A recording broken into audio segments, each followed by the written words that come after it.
And so I wouldn't necessarily say that the ego is a bad thing on its own. I wouldn't necessarily obviously you have an individual sense of a person. You have an individual sense of who you are, and I don't really think that that's a problem. I don't think that's really ever been a problem on its own. But again, this is an analogy that I make. When the ego is out of control, and the ego is trying to run the show, it's kind of like a dog trying to walk the master rather than the master walking the dog.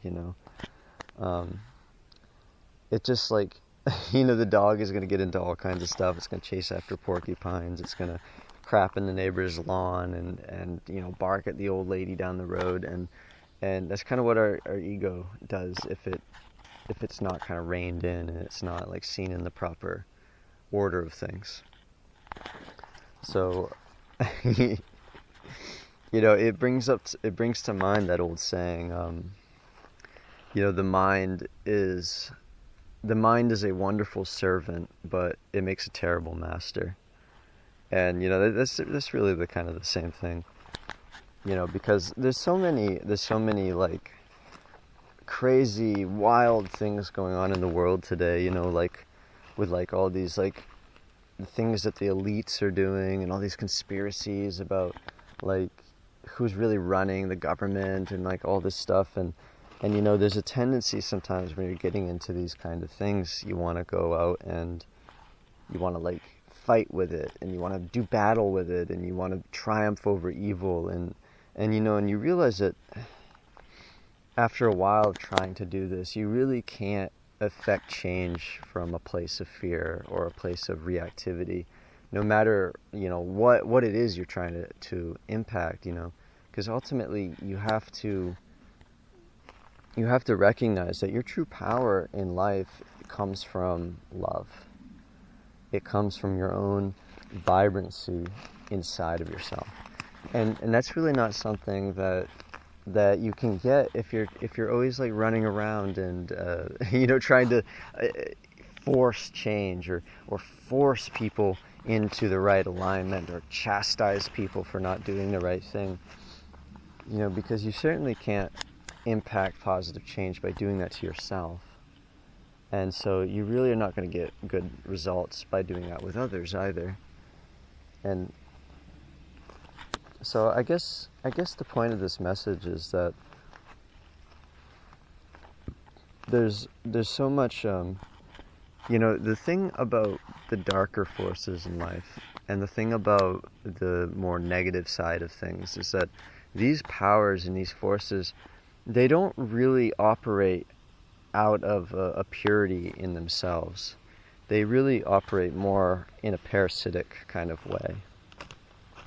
And these forces, whether they come from inside of us or whether they come from outside of us, their whole game is that they try to kind of deceive you into giving away your power.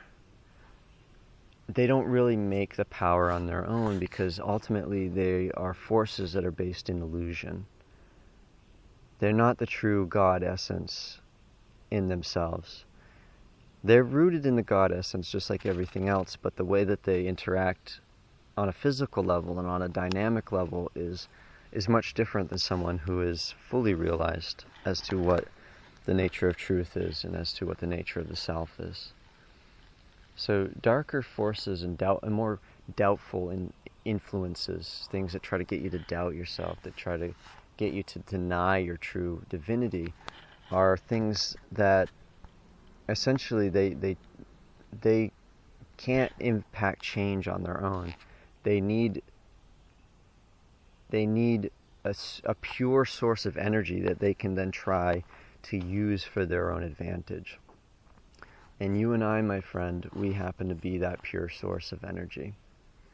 And so if we believe in the doubt, and we believe in the fear, and we believe in the darkness, in the sense that we believe that it defines who we are, or we believe that we somehow are on the same playing field as it, if we feel that it's necessary to lower ourselves down to this level of kind of impurity, or this level of deception, basically, then it will feel like there's a struggle. It will feel like it has an influence over us. But you realize it has an influence over you because you allow yourself to be influenced.